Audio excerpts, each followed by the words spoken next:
Good evening, everybody. It's August 3rd, 2026. It means it's time for more Apex to Asphalt. My name is Darryl Kinsey Jr. Christopher Lehman is with me to talk about everything that went on this weekend in the world of racing. Spoiler warning, it wasn't that much.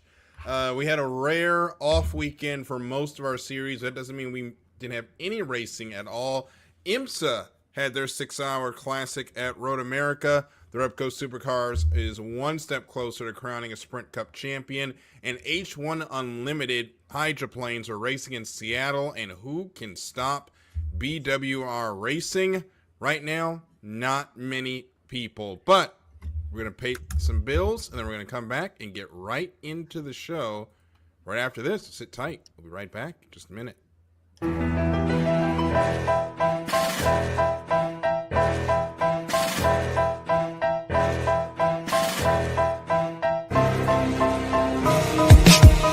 For the last 10 years, IE Sports Radio has been bringing you amazing content ranging from interviewing legendary athletes, coaches, and other authorized media personnel to building tailor-made shows dedicated to all major sports cities around the country. Make sure to follow us at IE Sports Radio on X, Instagram, Facebook, TikTok, and YouTube to keep up with the latest in sports and with all of our shows. Also, make sure to check out our daily updated website at iesportsradio.com. At iesportsradio.com, you can see our daily show schedule and check out all of our show pages with personal bios to learn a little bit more about each of our awesome hosts. In addition to our show pages, you can catch the iSports Radio blog, Hall of Fame, Fans of the Month page, and our merchandise shop including t-shirts, tank tops, caps, long sleeves, hoodies, and more. For now over a decade here at IE Sports Radio, we've continued to be by the fans, for the fans, and we thank you all for your support and for making IE Sports Radio your direct feed for all that is sports.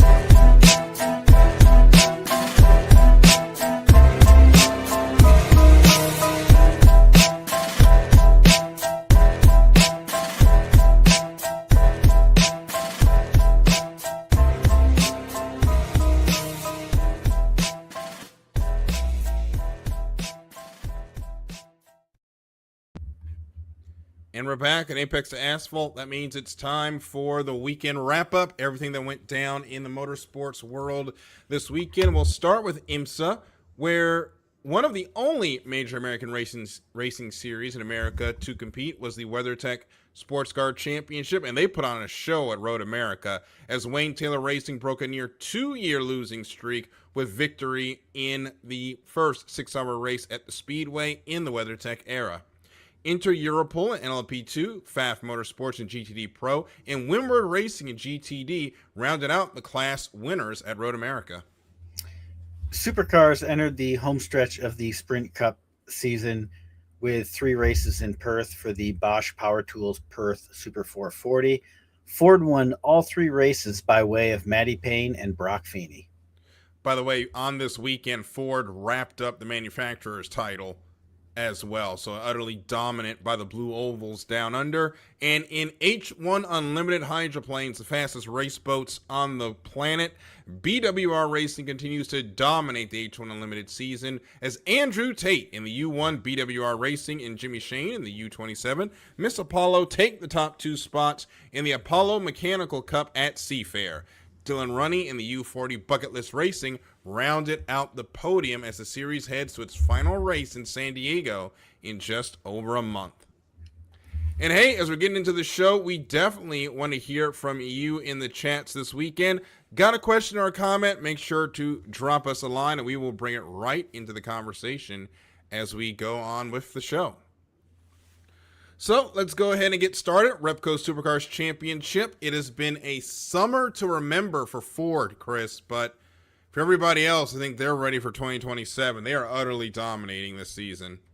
Yeah, absolutely. Matty Payne is on a tear with this this Sprint Cup. Not quite as dominant as Brock Feeney was last year. I don't know that we see another Sprint Cup quite as dominant as Brock Feeney was last year. He was just unreal. But Ford has just, it's been unfair is really the only way to put this. Absolutely unfair. And we talked about, this is going back to probably April, Darryl, where one of the GM team owners, and I forget who it was, um, said that GM wanted to change the aerodynamics of the car, um, despite having the most dominant car in the previous season, with obvious, and then obviously with Triple Eight no longer being the homologation team, they GM decided to go in a whole new direction with their car, which I can't figure out why they would want to do that. And this is what's happening. They also don't really have any top tier drivers, to be completely honest with you. They don't have a multi-time winner. They have and this is the GM camp as a whole. They've got, I think they have two drivers that have won one race each, but out of the 6 cars that are running in the GM badge, they don't have any multi-time winners, which is a huge overlook, in my opinion. And then Toyota, in fact, Chevy this year only has one winner, and that's Anton DePasquale. yeah, He's won both races for Chevy this year. That was the race 19, the last race of the Better Darwin Triple Crown, and then the Dunlop Sydney 500, race number 2. That race is such an outlier because that's when we thought Team 18 was going to just take the reins from Red Bull to be the top Chevy team and really take it to the Fords. And clearly that did not happen. yeah. Now I'm remembering that. Yeah, because Chevy actually started out really good. They qualified well. They couldn't put it together in Sydney though, but they qualified. I think they locked out the front row on 2 of the 3 races to open up the season. I am drawing a blank on who performed so well. But they've really, and they obviously have a multi-time winner now with De Pasquale picking up wins this season.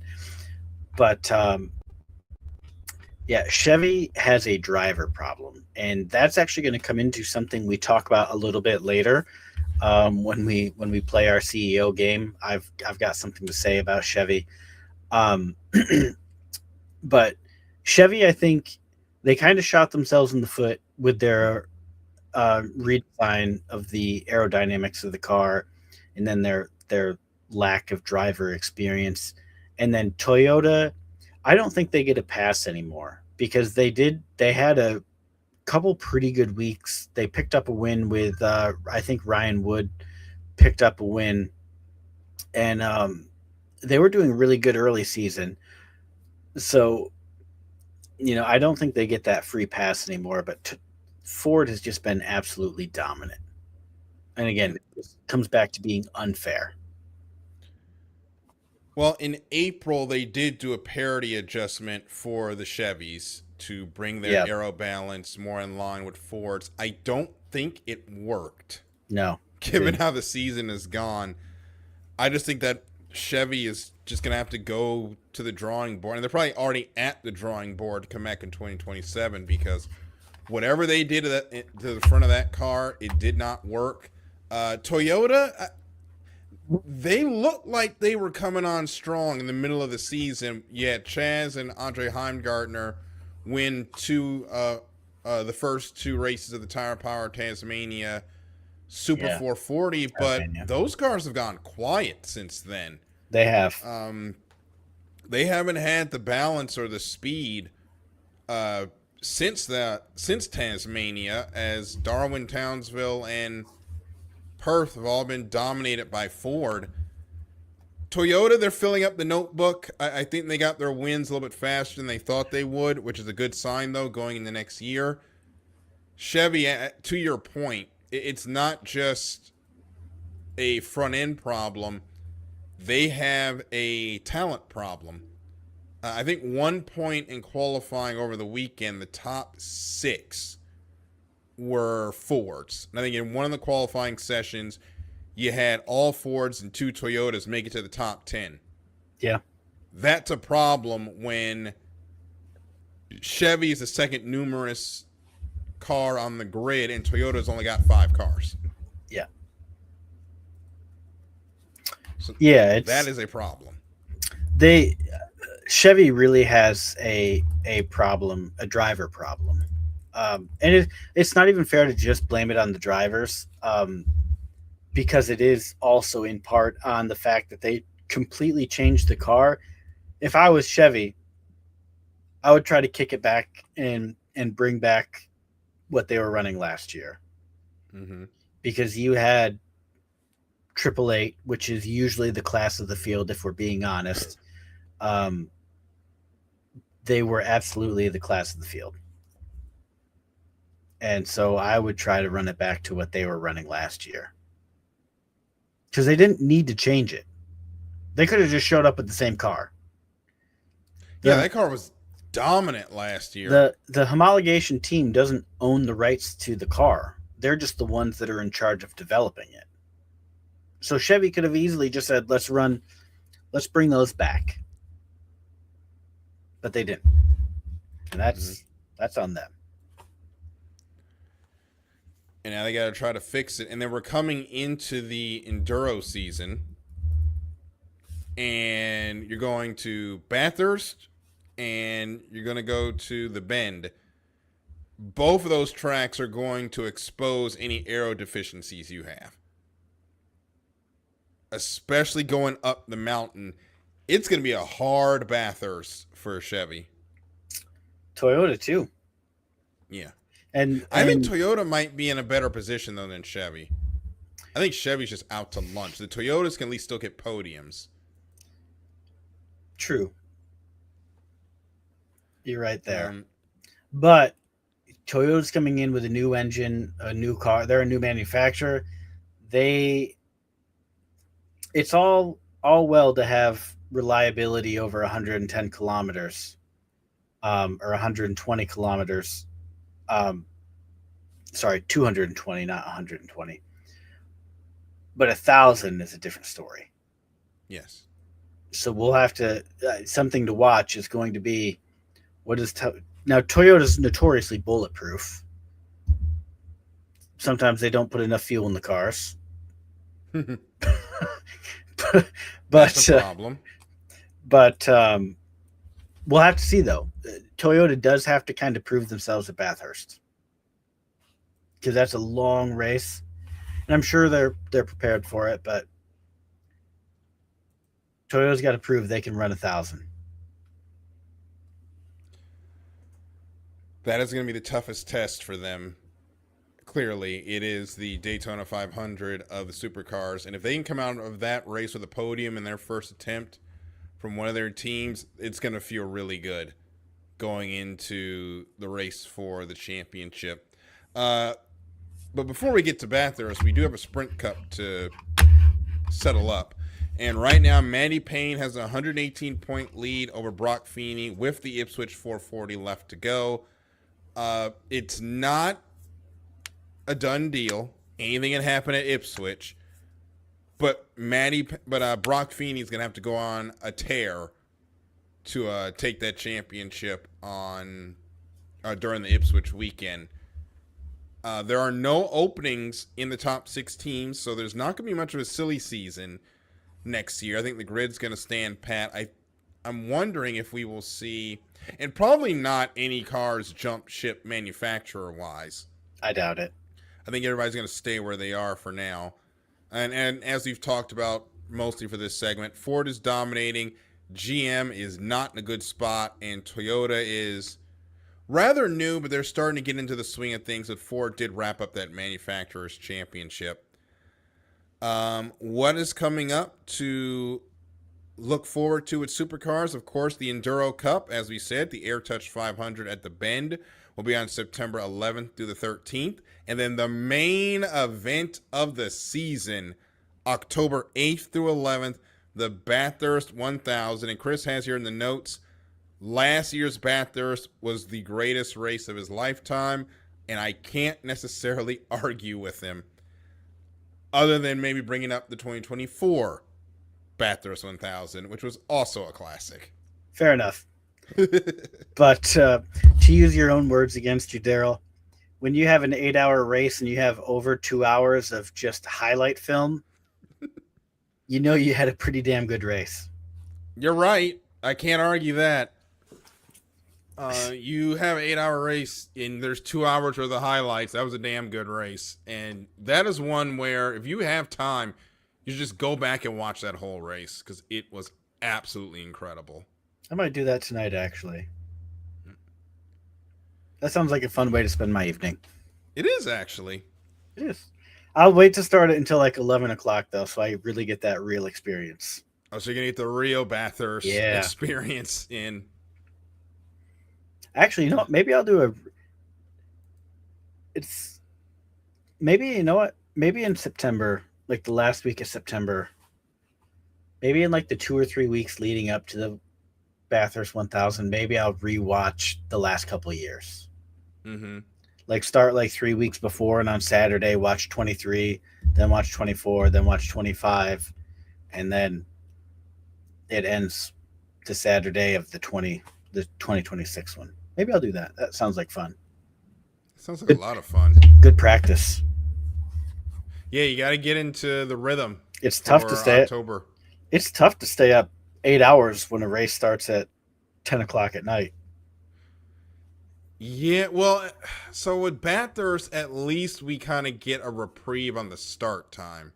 Yeah. Let me just take a look at this. I think it starts at like it's earlier. 7, 8 o'clock over here. Yeah. It's like the only race that really starts at a decent hour. Yep.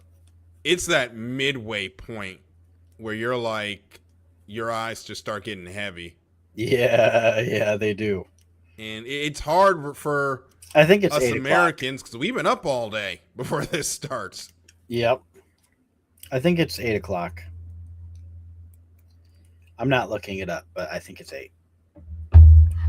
Yeah, they don't have the actual schedule up yet. So, of course, oh, there it is, the calendar.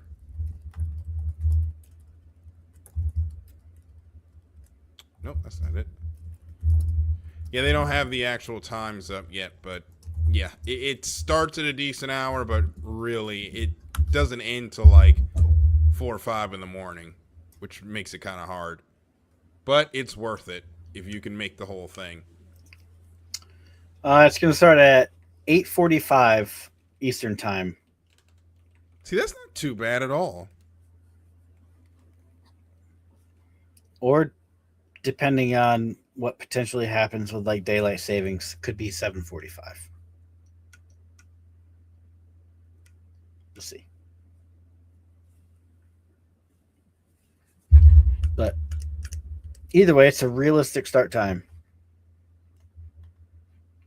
Buy yourself 8:45 local, 5:45 Pacific time. I know Larry's going to be happy about that. Buy yourself plenty of Red Bulls and support Brock Feeney. Yes. I don't know. Last time I did like an energy drink type thing at the end of the night, I ended up staying up for 36 hours. It was not fun. Do it again. I might have to make this race. Yeah. So with the short weekend that we've had this week, we're going to keep right along, and we're going to go into a game that we've thought up for earlier in the season, and we're saving it for some downtime, which we have right now. So we're going to play the CEO game, and it basically works like this. You have just been hired as the CEO / commissioner / whatever they call it of the racing series of your choice. What are your top 3 priorities to make the sport grow? And Chris, we'll start with you since we're already talking about supercars and go into your thoughts on what to do to change the supercars. And I see you're attacking, not to spoil it here, but you're going right after what has become the most controversial part of the supercar season. I am. So I'm changing the final series to a chase format We saw last year where Brock Feeney, who was put together one of the most dominant seasons in Supercars history, come away finishing third because of a bad finale in Adelaide. Um, so where he got spun by Ryan Wood, whose teammate won the championship, but that's a story for a different day. Yeah. A story we told last year, actually, at length. So anyways, I'm changing it to a chase format because Brock Feeney would have absolutely won. And I do think that a chase format is a great it's a great compromise between a season long points format and then a playoffs type of format. So that's step one. We need to make sure we're crowning the right person as champion. And to the credit of the chase format, what happens in the first X amount of weeks, whether you're talking NASCAR or you would be talking supercars in this case, you have to run really good in the beginning of the year to make it in, and you do get a points boost going in. But if you can't keep it together and over 10 laps, or sorry, not 10 laps, over 10 races, and not be the best overall in those 10 races, then I think it's kind of fair. Looking at you, Denny Hamlin in NASCAR. Yeah, pretty much. As much as I love Denny, we know how he's found every way you can to lose a championship in the chase format. I love that thought of changing it. And we came on that next week. We were not happy with how all of that went down with Feeney losing that championship. But if you're going to do this type of format, because yes, in a perfect world, we would all do the full points format just all the way through. But if you're going to do this, and we know TV rules the day, the chase format is the perfect balance between the two. Yep. And you're right. Freeney would have kept it, and Freeney kept it going all the way up to Adelaide, where, of course, the points reset bit him. But without that reset, he wins that championship that, let's be honest, he deserved all the way through. Let's go to number 2. Yep. So the second thing I'm doing is I am running to partner with Netflix, and I want 2 things from them. I want to develop a Drive to Survive type of show. I have some great people in supercars, and we need to make our series grow globally. Supercars is actually one of the fastest, if not the fastest growing motorsport in the world right now. Over the past year, they've actually seen something like a 45% increase in social media exposure. Roughly, when I did the research on this like 6 months ago, when we kind of came up with the idea, and then we kind of banked it away for a rainy day, which is this week. But it is one of the fastest growing motorsports, if not the fastest. I think the only other series right now that could even come close to this is endurance racing, and that, Darryl, we both know a lot of that comes down to the Max effect. Mm-hmm. Nürburgring. It's been supercharged by the Max effect. I know the hypercar era helped WEC, but then Max jumping into a GT3 has elevated that side of it, and it's literally record breaking. Yeah, it's culminated into endurance racing / sports car racing is seeing a golden age that we haven't seen in quite some time. I think since the 80s. Yeah, if we're going to be quite honest. So, step 1 with Netflix, we need to get a Drive to Survive show. I want my drivers to be household names in a similar way that Drive to Survive put drivers on the map with the average person. And now we have superstars. In Formula One, they are their own brand now. Actually, same thing with golf too. I like the golf show as well. The NASCAR show kind of fell flat. They kind of had their little Full Throttle or whatever it was called, and I didn't think that was a particularly good show. but Full Swing and Drive to Survive are pretty good shows. It didn't hit the same way that Drive to Survive did. And I don't even know what I could go back to them and say, like, this is what you did wrong. It just wasn't the same. It didn't have the same drama. And I think a lot of it was because they didn't do a lot of filming during the race weekend. Yeah. And like if they were doing like in race weekend filming, I think it would have been better. Yeah. I could see that. The second thing I'm doing with Netflix is kind of something we just talked about, Bathurst. I want that live streamed on Netflix. I want it live streamed, and I also want, going back to what we were talking about, I want the previous couple of years of Bathurst. I want those available on the streaming site.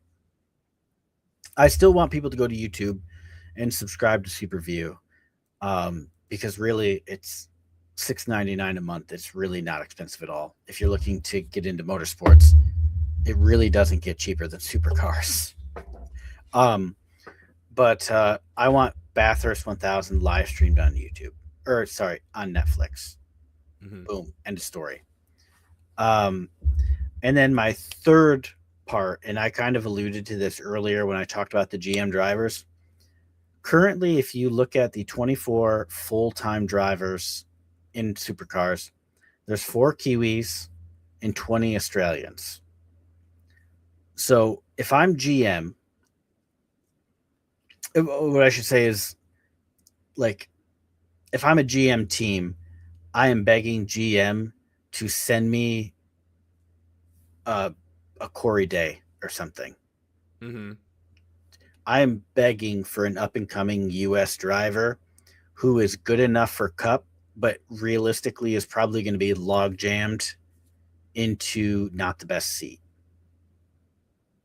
And I'm almost like a Justin Allgaier, someone who is really good, but maybe doesn't quite make that leap to Cup, or someone like a Corey Day, Raja Caruth, someone who at Chevy is up and coming, who has talent, who is good, but probably,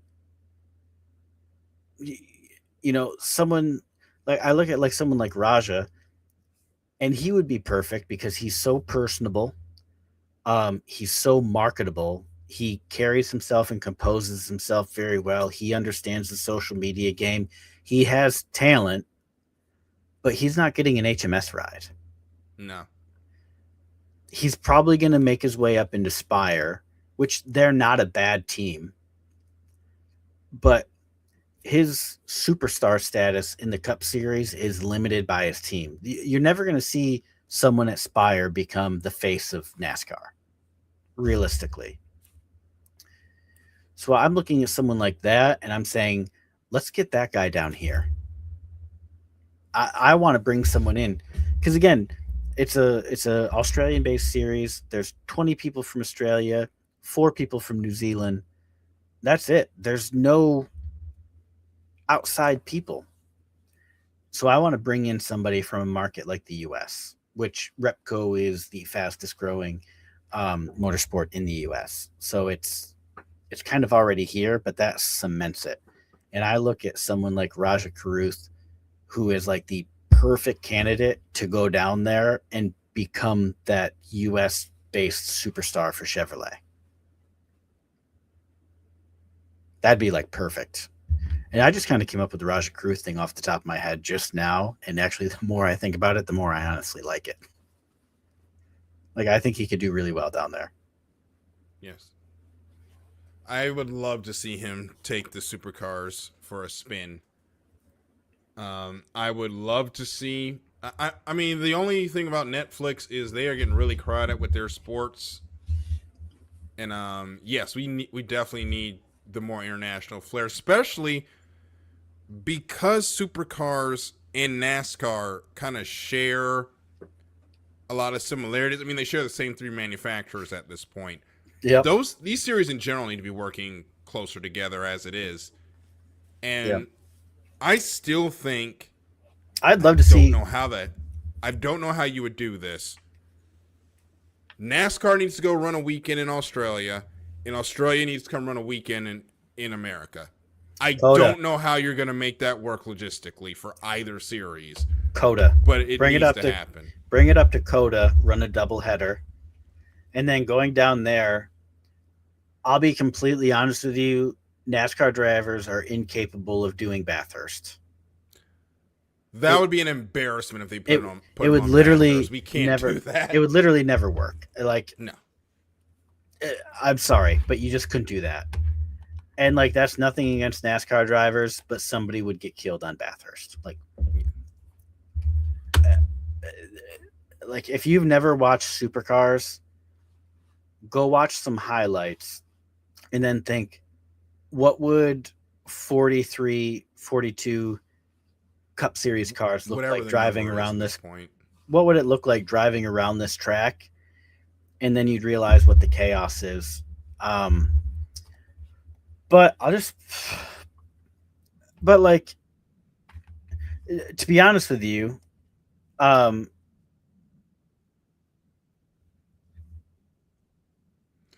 to figure out where they should run this race. I mean,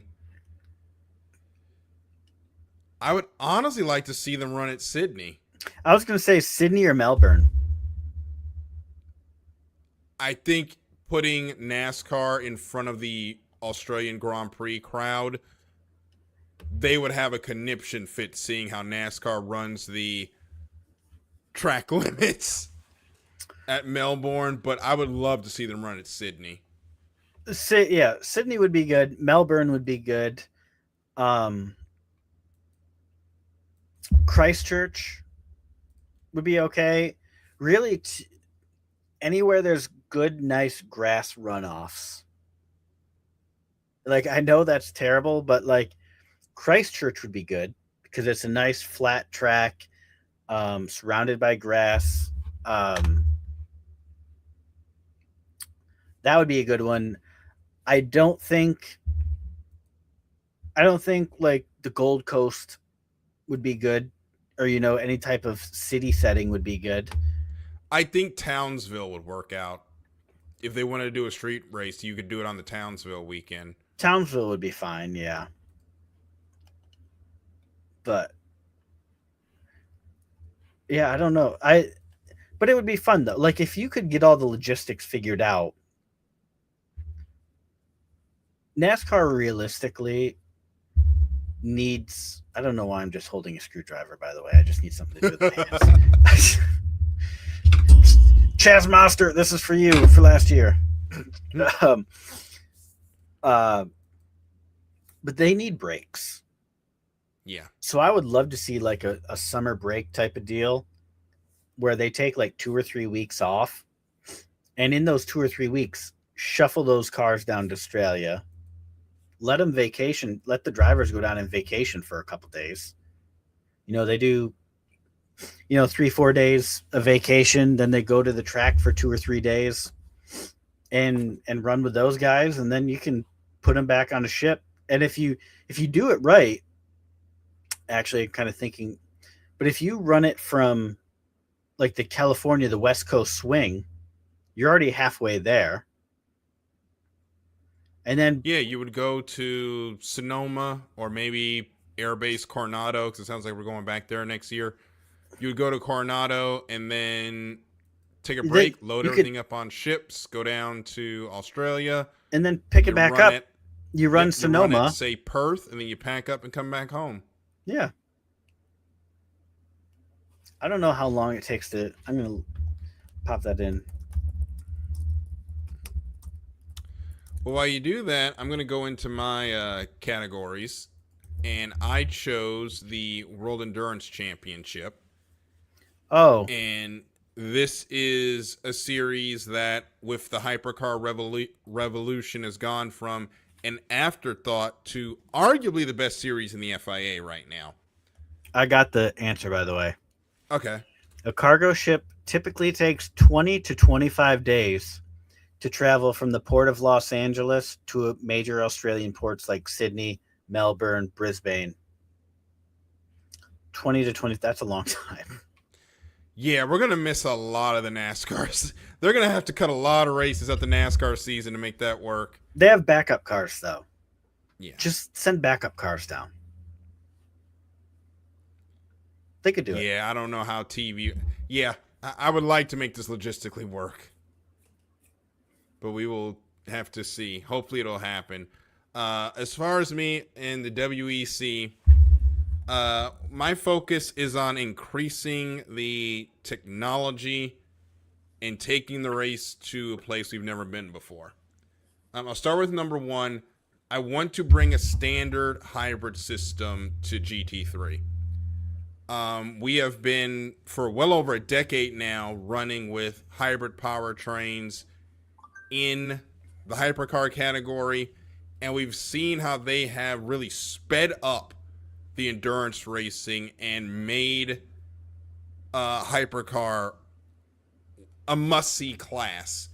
I know the LMP1 era was when the hybrid power was at its zenith. We've come back and figured out how to do it in a cost-effective way, and I think it's time to bring a standard, and we can even use the flywheel system for the GT3 cars to bring the technology that is already running in the top class and now bring it to a full hybridization of the WEC ahead of the hydrogen rules that are going to be brought in at a later date.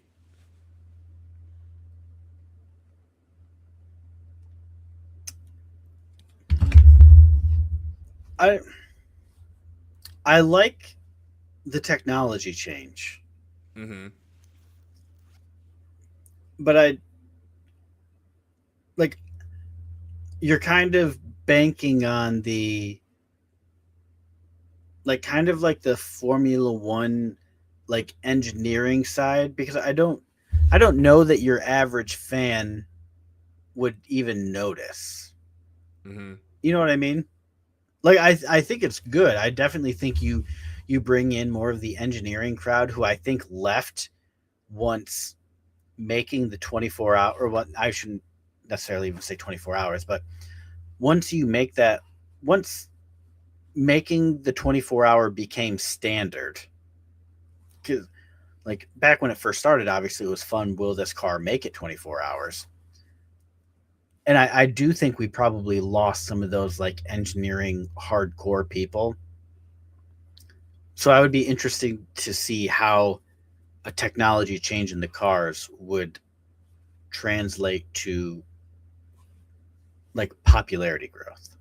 Mm-hmm. You know what I mean? Am I looking at it more pessimistic than I should? Well, I do have a couple of ideas to catch that casual fan, as well as bringing back some of our hardcore technology-based fans. And it's kind of in the same vein as what you mentioned with supercars and getting a Drive to Survive type of show for WEC. We know the cars are the face of the sport when it comes to the World Endurance Championship, but if you're going to draw the casual fan, you've got to get, or not the casual fan, but if you want to get that newer fan to at least take a look, you've got to make these drivers more than faceless guys with helmets. And I think a Drive to Survive type series, especially in something as intense as endurance racing, will help really bring out those drivers, bring out those personalities that exist in the World Endurance Championship. Yeah, I agree. When you think of WEC endurance, it is usually the cars who you're thinking of, especially with this stacked hypercar. Mm-hmm. Nobody talks about the drivers really. And I think WEC is kind of, because it's more than it's a team sport in the fact that there's multiple drivers in each car. So I feel like drivers never really got that name brand recognition that drivers in other series, who there's one person behind the wheel, has gotten. short of, when someone like a Fernando Alonso, um, Max, somebody like that, Kevin Magnussen, when you get somebody kind of a superstar from another series jumps in, that's when people start watching. But I think you hit the nail on the head. You need to get these drivers known and kind of separate out a couple who can kind of transcend into a household name. I think that's like a perfect. The trouble would be there are so many drivers. Who do you focus on?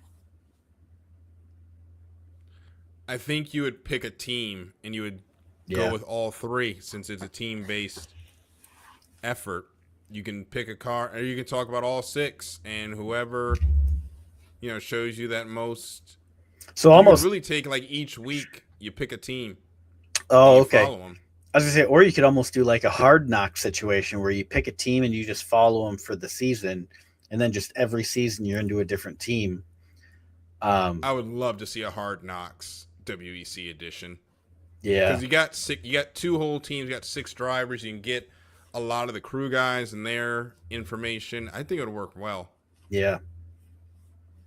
I think for WEC, I think a hard knocks would be better Yeah, because I feel like with Drive to Survive, that's good for a smaller pool. But when you get into something like the WEC, you just got so many moving parts. I think like a hard knocks would be so much cooler. Even if they picked, or if they just picked like, like a total of like 3 or 4 cars, and just kind of followed those like 12 to 15-ish drivers, and they were but then kind of more in the hard knocks where you cycle it out every couple, you know, you cycle it every year, you pick new teams and stuff, and get a little bit more exposure. But you're right, the cars have always been the talk, the superstars of the sport, and they should be working on changing that. and finally to wrap up, I love that we go to all these great circuits, and I think there is room to add a 6-hour race for a street race and bring the WEC and these awesome hypercars and GT3s to a Washington, D.C. or a New York, New Jersey area. You're never going to do a street race in New York City or a Miami or one of these major cities around the world and put the race right where the people are. I like that. I like that one. Where to go? Not Chicago. No. I don't see Chicago working out that well.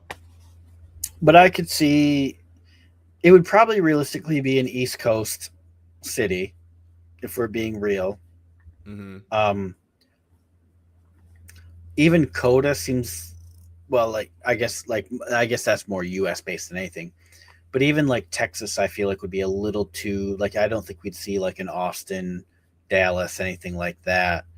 I think they'd want to stick to like port cities almost. Yeah, because those are the easiest ones to get into. Yeah. So then you're kind of looking at you're at like Miami, like DC, Baltimore, Philly, New York. You're probably right. You're realistically not getting a New York street race ever. Boston, probably the same. I don't think you'd ever get a Boston street race. They tried, and the guy got arrested for fraud. Yeah. IndyCar was supposed to run up there. And then that's kind of it. I don't think there's really anywhere else, because you couldn't do like a Charleston, Atlantic City, nothing like that. I mean, I think you'd have to stick to your DC, your Baltimore, your Philly, Miami, Jacksonville. But who really wants to go to Jacksonville for anything? I don't really see Jacksonville working out. No. Disney. I don't know if Orlando would work. Orlando definitely wouldn't work. Do it right on Disney. You hit all 5 parks. To be fair, they used to have a racetrack there in Disney. They did. They could never get the. They wanted all the series to run in January, and that just wasn't happening. Yep. And now the track is a retention pond now. So. Yep.